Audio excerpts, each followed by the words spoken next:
میرے پاکستانیوں، میں یہ جو آج آپ سے بات کر رہا ہوں اس لیے کہ میں نے آج نریندر مودی کی سوشل میڈیا پہ سٹیٹمنٹ دیکھی کہ اس نے کہا پاکستان کی تو بات ہی نہ کرو، ہم تو اب امریکہ کے ساتھ یعنی ہمارا پارٹنر اب امریکہ ہے، فیوچر ہماری ہے اس پارٹنرشپ میں ہے، تو پاکستان کی تو اب بات ہی نہ کرو، پاکستان تو اپنے بوجھ کے اندر ہی ختم ہو رہا ہے۔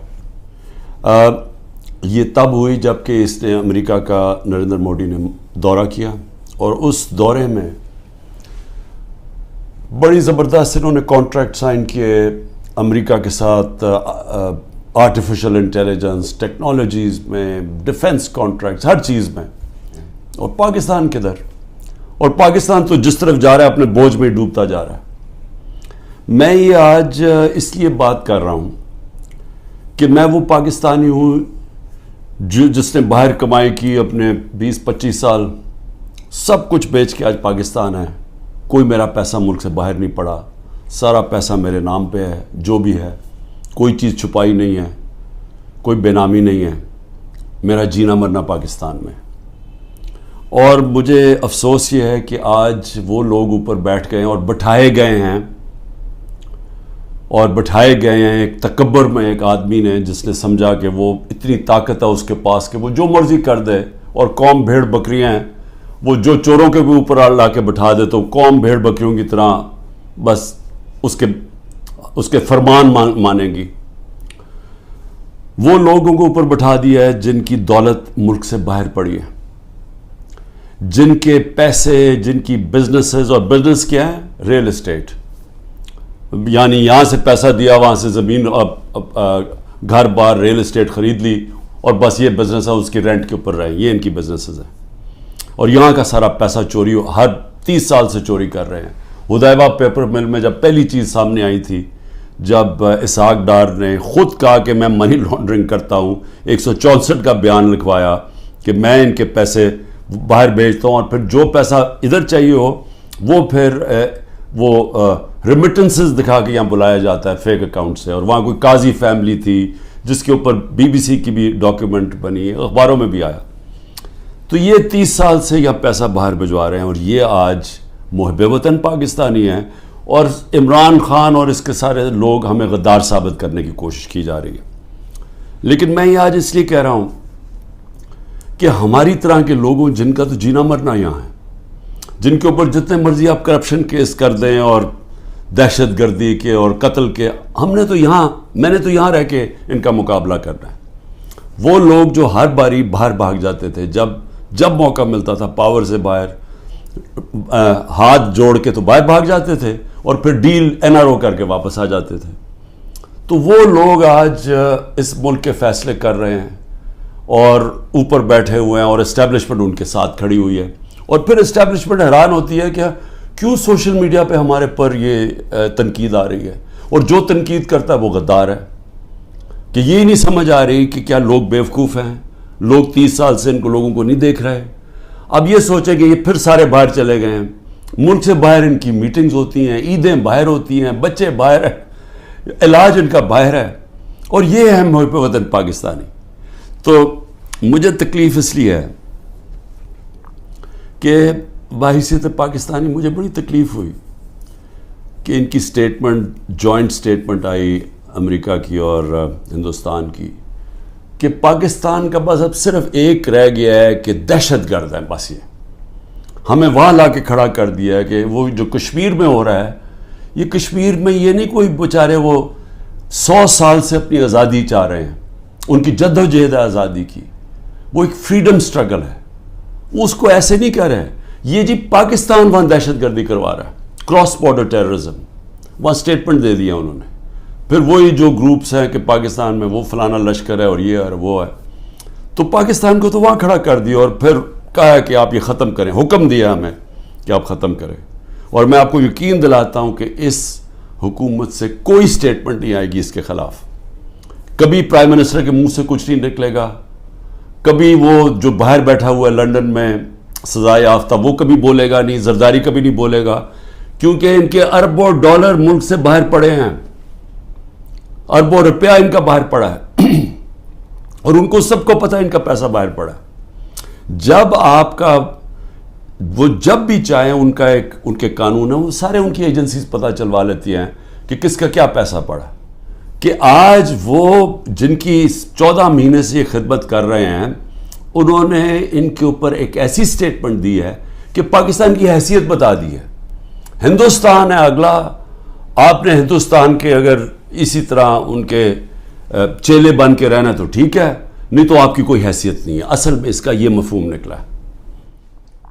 کیونکہ میں سمجھتا ہوں کہ یہ ہمارا جو ملک تھا یہ جس تیزی سے اوپر جا رہا تھا, آپ 60 کی دہائی میں ذرا دیکھیں پاکستان کیسے تیزی سے اوپر جا رہا تھا. ہم جب اسٹوڈنٹس تھے پاکستان میں, اسکول میں پڑھتے تھے, تو ایک کانفیڈنس تھا. میں جب 70 کی دہائی میں کرکٹ کھیلنے گیا ہندوستان, تو وہ ہمیں اور طرح دیکھتے تھے. ان کو پاکستان کمپلیکس تھا, ہم ہر طرح آگے تھے ان سے. پاکستان کی مثال دی جاتی تھی 60 کی دہائی میں کہ ڈیولپمنٹ ماڈل دیکھیں پاکستان کا کتنی تیزی سے ترقی کر رہا ہے. ہمارے اوپر بلکہ ایک کتاب بھی کسی نے لکھی تھی کہ ایشین میریکل, کہ یہ وہ جو ملک ہے جو سب سے تیزی سے ایشیا کا کیلیفورنیا بننے جا رہا ہے. میرے ساتھ ملیشیا کے شہزادے پڑھتے تھے آ کے ہمارے ساتھ HSN میں, یا سارے مڈل ایسٹ سے پاکستان کی یونیورسٹیز میں اسٹوڈنٹس پڑھنے آتے تھے. پاکستان کے اندر ایک ہوپ تھی, کانفیڈنس تھا. 70 کی دہائی میں جیسا میں ہندوستان گئے تو وہاں میں اور طرح دیکھتے تھے. 80 کی دہائی میں بھی ہم جب میچ کھیلنے جاتے تھے تو جب واپس آتے تھے پاکستان تو لگتا تھا کہ غریب ملک سے امیر ملک میں آ گئے ہیں. میں 80 کی دہائی کی بات کر رہا ہوں, یہ زیادہ دیر کی بات نہیں ہے. جب سے یہ دو خاندان آئے ہیں 90 کی دہائی سے ہم پیچھے رہنا شروع ہوئے. یہ پیسہ بنانا شروع ہو گئے, ملک پیچھے جانا شروع ہو گیا. اور پہلے ہندوستان ہمارے سے آگے نکلا 90 کی دہائی میں, اور اس کے بعد بنگلہ دیش آگے نکل گیا. جس بنگلہ دیش کو ہم کہتے تھے ایسٹ پاکستان, بوجھ ہے ہمارے اوپر, ہم امیر ہیں, وہ غریب ملک ہیں, وہاں سائیکلون آتا ہے تو ہمارے اوپر ہمیں ان کے پیسے دینے پڑتے ہیں. یہ میں اپنے کانوں سے باتیں سنی ہوئی ہیں. بنگلہ دیش بھی آگے نکل گیا. اور آج یہ حالات ہیں پاکستان کے کہ مجھے افسوس سے کہنا پڑتا ہے کہ ہر دنیا کے جو نیچے وہ ملک جو ایک وقت پہ پاکستان کو دیکھا کرتے تھے ماڈل آف ڈیولپمنٹ, ہم سب سے نیچے اب جا رہے ہیں تیزی سے. اور سب سے جو افسوسناک بات مجھے کیا لگتی ہے, مجھے یہ آگے جو خوف آ رہا ہے کہ اگر ہم نے ابھی اپنا راستہ نہ بدلا اور جس راستے پہ یہ لے کے جا رہے ہیں, یہ جو فیشسٹ رجیم اوپر بیٹھی ہوئی ہے, جس تیزی سے ہمیں اس طرف لے کے جا رہے ہیں, آگے بالکل ہی امید ختم ہونے والی ہے اور یہ بربادی کی طرف ملک جا رہا ہے. اب میرے پاکستانیوں, یہ میں بار بار آپ کے سامنے بات کہہ بیٹھا ہوں, لیکن میرا کام ہے ایک وہ آدمی جو پاکستان کے ساتھ بڑا ہوا ہے, جس کا جینا مرنا اس ملک میں ہے, یہ میں آپ کو بار بار یہ بات بتاتا جاؤں گا کہ ہم اس وقت بالکل تباہی کی طرف جا رہے ہیں. جب میں نے ڈائلاگ کا بھی بات کی کہ جی اسٹیبلشمنٹ آرمی چیف سے ڈائلاگ کرو, وہ مجھے کوئی فکر نہیں ہے کہ میرے عمران خان کو کسی کی ضرورت ہے, یا میں کسی کے کوئی خوف زدہ ہوں, یا میں یہ سمجھتا ہوں کہ بڑا پریشر ہے تو میں اس لیے ڈائلاگ کروں. مجھے پاکستان کی فکر ہے کہ میں یہ پوچھنا چاہتا ہوں سب سے پہلے کہ اتنی جو ہم نے کہا, جس آرمی چیف نے جب مجھے ہٹایا, اس نے کہا جی پاکستان کو آئسولیٹ کر دیا تھا, اکیلا چھوڑ دیا تھا. مجھے یہ بتائیں کہ جب ڈونلڈ ٹرمپ نے ایسی سٹیٹمنٹ دی تھی, پریزیڈنٹ نے, میں جب پرائم منسٹر تھا, اس نے کہا پاکستان دہشت گردی میں شامل. میری ابھی بھی ٹویٹ پڑھ لیں, میں نے اس کو جواب دیا. میں نے کہا پہلے آگاہ کرو کہ پاکستان نے کس طرح کی دہشت گردی کی جنگ لڑی ہے, ہم نے کیسی قربانی دی. اسی ڈونلڈ ٹرمپ نے مجھے امریکہ دعوت دی, اور جو میرے ساتھ تھے, جس طرح کا پروٹوکول مجھے دیا, ذرا بتائیں کبھی کسی پاکستانی پرائم منسٹر کو ملا ہے. اس نے عزت بھی دی, اس کے سامنے میں نے کشمیر کی بات کی, اس نے کہا کہ میں کوشش کروں گا کشمیر کا مسئلہ حل کرنے کے لیے, ان کی جرت نہیں ہے نام لینے کے لیے کشمیر کا. اس کے بعد اس نے سارے میرے اور میرے ڈیلیگیشن کو سارے وائٹ ہاؤس کا خود دورہ کروایا، ٹور کروایا، عزت دی۔ میں یہ کیوں کہہ رہا ہوں؟ کیونکہ میں مغربی ذہن کو سمجھتا ہوں۔ آپ اگر ان کے نیچے ان کے سمجھتے ہیں کہ ان کے جوتے پالش کرنے سے وہ آپ کی بڑی کوئی رسپیکٹ کریں گے، وہ آپ کو حقارت سے دیکھتے ہیں۔ وہ سمجھتے ہیں جو اپنے ملک کے مفادات کے لیے کھڑا ہوتا ہے وہ اس کی عزت کرتے ہیں۔ میں یہ کہہ کے تھک گیا ہوں کہ مغربی مائنڈ یہ چیزیں سمجھتا ہے۔ میں جب کہتا تھا کہ وار آن ٹیرر ہمیں امریکہ کی جنگ میں نہیں پڑھنا چاہیے، تو ان سب کو پتا تھا جب میں امریکہ گیا ہوں کہ میں نے ان کی جنگ کی مخالفت کی تھی کہ ہمیں نہیں شرکت کرنی چاہیے، کیونکہ ان کو پتا تھا میں پاکستان کا سوچ رہا ہوں۔ میرے ملک کے 80,000 لوگ اس کے اندر شہید ہوئے تھے، ہماری جنگ نہیں تھی۔ تو میں جب ان کی تنقید کرتا کہ ان کی جنگ میں نہیں ڈال، وہ سمجھتے ہیں کہ یہ ایک آدمی اپنے ملک کی بات، کہ وہ اس چیز کی رسپیکٹ کرتے ہیں۔ یہ جو جا کے جناب فورن منسٹر بلاول بھٹو ہر دوسرے دن پہنچ کے اچھی اچھی انگریزی بولتا ہے، اس سے وہ متاثر نہیں ہوتے۔ اور اسی لیے یہ جو فورن پالیسی بنا دی ہے کہ جی ہم ساری دنیا کو ہم ساری دنیا کے ساتھ اچھے اچھے باتیں کریں، ان کو آم کے ٹوکرے بھجوا دیں اور ہم جا کے ان کے ساتھ بڑی اچھی طرح ان کے ہاتھ پکڑ کے بات کریں، ایسی یہ باتیں نہیں چلتی۔ آج آئسولیشن ہے پاکستان کی، اس کو آئسولیشن کہتے ہیں کہ وہ ملک جنہوں نے روس سے تیل نہیں خریدا، ہم نے ڈیل کر لی تھی ان سے، یہ آگے بات تو بڑھاتے۔ ہماری تو صدر پوٹن نے اپنا انرجی منسٹر بھجوایا تھا میری میٹنگ کے بعد، حماد سے ملاقات ہوئی، میں نے اس کو سمجھایا کہ ہماری یہ سپر سائیکل کی وجہ سے کرونا کے بعد تیل کی قیمتیں اوپر اور یوکرین کی وجہ سے اوپر چلی گئی ہیں، ہمارے ملک میں، میرے بھی اور غریب ملکوں میں مشکلیں پڑی ہوئی ہیں۔ اس نے انرجی منسٹر بھجوایا، بات ہو گئی، واپس آئے تو نو کانفیڈنس ہو گئی، کیونکہ جناب یہاں آرمی چیف صاحب باتیں کر رہے تھے، وہاں ان کو بتا رہے تھے جی بڑا اینٹی امریکن ہے اور عمران خان، اور ادھر سے سائفر آ گیا کہ جی عمران خان کو ہٹاؤ نو کانفیڈنس میں، بات بیچ میں آ گئی۔ تو ان کو تو موقع مل رہا تھا، ہندوستان جب سستا تیل 40% کم قیمت پہ تیل منگوا رہا تھا، تو انہوں نے کیوں نہیں آگے بات بڑھائی؟ کیونکہ یہ غلام ہیں اور غلاموں کی کوئی عزت نہیں کرتا دنیا میں۔ اور آج جو فورن پالیسی ہماری جدھر کھڑی ہے، یہ اب آپ کے سامنے دیکھ لیں کہ ہم کدھر ہیں۔ تو اللہ کا حکم ہے کہ قومیں تباہ ہو جاتی ہیں جب وہ میرے حکم پہ نہیں چلتی، اور وہ میری زمین پہ عدل اور انصاف قائم کرو۔ یہ سارے اللہ کے پیغمبر جو تھے وہ ایک ہی چیز کہہ رہے تھے، ان کی صرف مشن ایک تھی کہ عدل اور انصاف کی۔ فرعون کے سامنے جب حضرت موسیٰ تھے، وہ اپنے لوگوں کو انصاف دلوانا چاہتے تھے، وہ غلام تھے لوگ، کیونکہ جب انصاف نہیں ہوتا لوگ غلام بن جاتے ہیں۔ انصاف اور آزادی ساتھ ساتھ چلتے ہیں، اور لا الہ الا اللہ انسان کو آزادی دیتا ہے، انسان کو انسان کی غلامی سے آزاد کرتا ہے، اور غلامی سے آزاد انصاف کرتا ہے جب انسان کے حقوق ہوتے ہیں۔ تو جو پاکستان میں حالات ہیں، پہلے ہی ہمارا نمبر، یہ جو کریک ڈاؤن سے پہلے 140 ملکوں میں پاکستان کا انصاف کے انڈیکس میں ہم 129 تھے۔ جب سے یہ کریک ڈاؤن ہوا ہے، اب تو ہمارا نمبر ہی کوئی نہیں پتا، اب تو ہم بنانا ریپبلکس میں نیچے شامل ہو گئے ہیں۔ اب تو ہم وہ ملک ہیں جو کہ دنیا میں جدھر جنگل کا قانون ہے، ہم ادھر پہنچ گئے۔ سارے پیغمبر اللہ کے انسانی معاشرے کو انسانی تب بنتا ہے، انہوں نے یہ ان کا پیغام تھا جب وہاں انصاف ہو، عدل اور انصاف ہو، نہیں تو جنگل کا قانون ہوتا ہے جس کی لاٹھی اس کی بھینس، مائٹ از رائٹ۔ اب پاکستان میں جو آج قانون لے آئے ہیں، مجھے بتائیں اس کا کیا مستقبل رہ گیا؟ اب آج مجھے بتائیں کون پاکستان کے اندر آ کے اپنے پیسے انویسٹ کرے گا؟ کہ وہ اس چیز کی رسپیکٹ کرتے ہیں۔ یہ جو جا کے جناب فورن منسٹر بلاول بھٹو ہر دوسرے دن پہنچ کے اچھی اچھی انگریزی بولتا ہے، اس سے وہ متاثر نہیں ہوتے۔ اور اسی لیے یہ جو فورن پالیسی بنا دی ہے کہ جی ہم ساری دنیا کو ہم ساری دنیا کے ساتھ اچھے اچھے باتیں کریں، ان کو آم کے ٹوکرے بھجوا دیں، اور ہم جا کے ان کے ساتھ بڑی اچھی طرح ان کے ہاتھ پکڑ کے بات کریں، ایسی یہ باتیں نہیں چلتی۔ آج آئسولیشن ہے پاکستان کی، اس کو آئسولیشن کہتے ہیں کہ وہ ملک جو انہوں نے روس سے تیل نہیں خریدا، ہم نے ڈیل کر لی تھی ان سے، یہ آگے بات تو بڑھاتے. ہماری تو صدر پوٹن نے اپنا انرجی منسٹر بھجوایا تھا میری میٹنگ کے بعد. حماد سے ملاقات ہوئی، میں نے اس کو سمجھایا کہ ہماری یہ سپر سائیکل کی وجہ سے کرونا کے بعد تیل کی قیمتیں اوپر اور یوکرین کی وجہ سے اوپر چلی گئی ہیں. ہمارے ملک میں، میرے بھی اور غریب ملکوں میں مشکلیں پڑی ہوئی ہیں. اس نے انرجی منسٹر بھجوایا، بات ہو گئی، واپس آئے تو نو کانفیڈنس ہو گئی.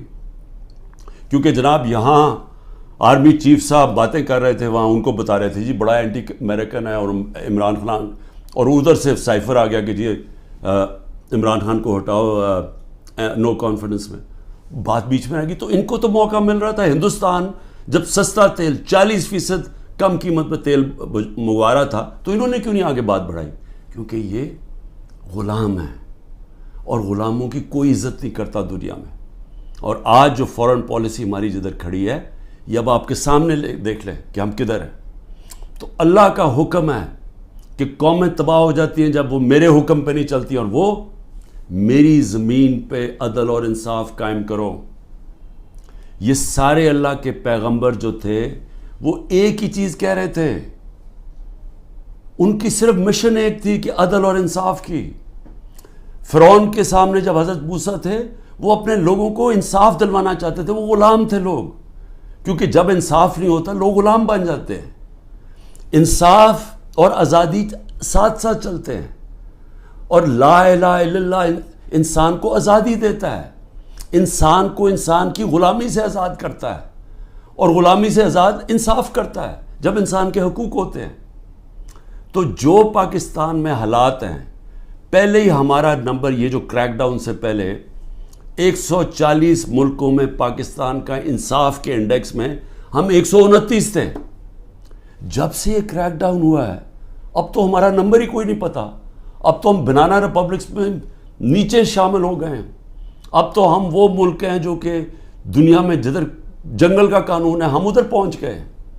سارے پیغمبر اللہ کے انسانی معاشرے کو انسانی تب بنتا ہے، انہوں نے یہ ان کا پیغام تھا جب وہاں انصاف ہو، عدل اور انصاف ہو. نہیں تو جنگل کا قانون ہوتا ہے جس کی لاٹھی اس کی بھینس، مائٹ از رائٹ. اب پاکستان میں جو آج قانون لے آئے ہیں، مجھے بتائیں اس کا کیا مستقبل رہ گیا؟ آج مجھے بتائیں کون پاکستان کے اندر آ کے اپنے پیسے انویسٹ کرے گا؟ آپ ذرا سوچیں تو صحیح، وہ آج کیا کر رہے ہیں. ذرا اوورسیز پاکستان کی کوئی ان کی رائے تو لے کہ وہ آج پاکستان کو کیا کہہ رہے ہیں، وہ کس طرح پاکستان کو دیکھ رہے ہیں. تکلیف میں ہیں کہ ملک کو بنانا ریپبلک بنا دیا ہے. اور تو چھوڑیں وہ انویسٹمنٹ کیا لے کے آئے گا، ان کا رشتہ دار باہر بیٹھا ہوا اوورسیز پاکستانی کوئی ٹویٹ کرتا ہے، تنقید کرتا ہے یہ جو ہو رہا ہے پاکستان میں، تو جو ٹویٹ کرتا ہے اس کے رشتہ داروں کو پکڑ لیتے ہیں یہاں. یعنی یہ کس قانون کے تحت؟ یہ تو ہٹلر کے جرمنی میں ہوتا ہوگا اور یہ اسٹالن کے USSR میں ہوتا ہوگا کہ جب وہ کچھ بھی کر سکتے تھے، کلیکٹیو پنشمنٹ. یا اسرائیل کرتا ہے فلسطینیوں سے کہ ان کو ایک ہوتا ہے تو ان کے گھروں میں آ کے دوسروں کو کلیکٹیو پنشمنٹ دیتے ہیں. یا وہ مقبوضہ کشمیر میں اب کشمیریوں سے ہو رہا ہے. یہ تو کوئی آزاد معاشرے میں تصور ہی نہیں کر سکتا کہ گھروں کے اندر گھس گئے، دروازے توڑ دیے، چیزیں لوٹ لی، جو چیز پڑی ہے وہ جو اٹھائی نہیں وہ توڑ دی. اچھا وہاں ملازم ملے ان کو اٹھا کے لے گئے، کوئی بچے ملے. ہمارا جو پریزیڈنٹ اقبال کا، ان کو 15 سال کے بیٹے کو اٹھا کے لے گئے. وہ یاسر گیلانی ہمارا ایک ٹکٹ ہولڈر، وہ چھپا ہوا تھا، اس کی بیوی اپنے ماں باپ کے گھر تھی، اس کے ماں باپ کے گھر جا کے بیوی 4 بچے ہیں اس کے، چھوٹا بچہ 1.5 سال کا، اس کو اٹھا کے لے گئے. عمر چیمہ، اس کو صرف وہ جیل میں رکھا ہوا ہے کہ جی بس تو وہ کرسی پہ بیٹھ کے کہہ دو ٹی وی کے سامنے کہ جی میں PTI چھوڑ رہا ہوں اور میں فوج سے پیار کرتا ہوں اور 9 مئی کی مذمت کرتا ہوں. میں بار بار کہہ رہا ہوں 9 مئی کی ساری قوم مذمت کرتی ہے جو جلاؤ گھرا ہوا ہے. اس کے اوپر کوئی انڈیپینڈنٹ انویسٹیگیشن تو بٹھا دیں تاکہ پتہ تو چلے. میں ثابت کروں گا، میں یہ دعویٰ کہتا ہوں، میں ثابت کروں گا کہ لوگ چھوڑے ہوئے تھے اندر. یہ جو لوگ 10,000 لوگ جیلوں میں ڈالے ہوئے ہیں، یہ پولیٹیکل ورکرز ہیں، اور ان سے جو ہو رہا ہے جیلوں کے اندر یہ ساری دنیا دیکھ رہی ہے، سارے بیرون ملک پاکستانی دیکھ رہے ہیں، اور وہ انہوں نے بچانا ہے اس ملک کو۔ جس وقت ہم اس ملک میں رول آف لا لے آئے، ہم اس ملک میں اعتماد لے آئے اپنے انصاف کے نظام پہ، ان کو یہ اعتماد ہو گیا کہ میری انویسٹمنٹ بچ جائے گی، میں اگر ساری زندگی کی اپنی سرمایہ کاری جو پیسہ جمع کیا ہوا وہ یہاں پاکستان میں سرمایہ کاری کروں تو یہاں کا نظام ایسا ہے جیسے مغرب میں ہے، وہ مجھے تحفظ ملے گا۔ کمزور کو یہ فیلنگ ہو جائے کہ طاقتور سے اسے تحفظ ملے گا، یہ نہیں ہوگا پاکستان میں۔ جو طاقتور جو مرضی چاہے کرے اور کمزور بیچارہ بے حس ٹکرے کھاتا پھرے کچہریوں کی اور تھانوں کی، وہ کوئی پیسہ نہیں آنے لگا یہاں اس ملک میں، اور آئے گا ہی ملک تب، یہ بچے گا ہی تب جدھر آج پہنچ گیا ہے، جب ہمارا سب سے پہلے بیرون ملک پاکستانی انویسٹ کرے گا، سرمایہ کاری کرے گا، پھر باقی دنیا آئے گی۔ جس طرح چائنا اور ہندوستان میں ہوا تھا، انہوں نے جب اپنی اکانومیز کھولی تو پہلے ان کے اپنے لوگوں نے جو باہر بیٹھے ہوئے تھے انہوں نے انویسٹمنٹ کی۔ وہی ہے جو پاکستان کا اس دلدل سے نکالنے کا ہے۔ لیکن یہ جو نظام ہے یہ تو مزید اور ہمیں ادھر لے کے جا رہا ہے کہ جدھر نریندر مودی کہہ رہا ہے کہ جی اپنے بوجھ پہ گرنے لگا پاکستان۔ تو ابھی تک تو کوئی ہوش کریں ہم کہ ہم جا کدھر رہے ہیں۔ آپ کے پاس روڈ میپ بھی کسی کے پاس نہیں ہے۔ یہ چوروں کے پاس کیا روڈ میپ ہوگا؟ 30 سال سے تو چوری کر رہے ہیں۔ یہ دبئی بھاگ جانے انہوں نے، میں آپ کو لکھ کے دیتا ہوں کہ 90% میں سے ملک سے باہر بھاگ جائیں گے۔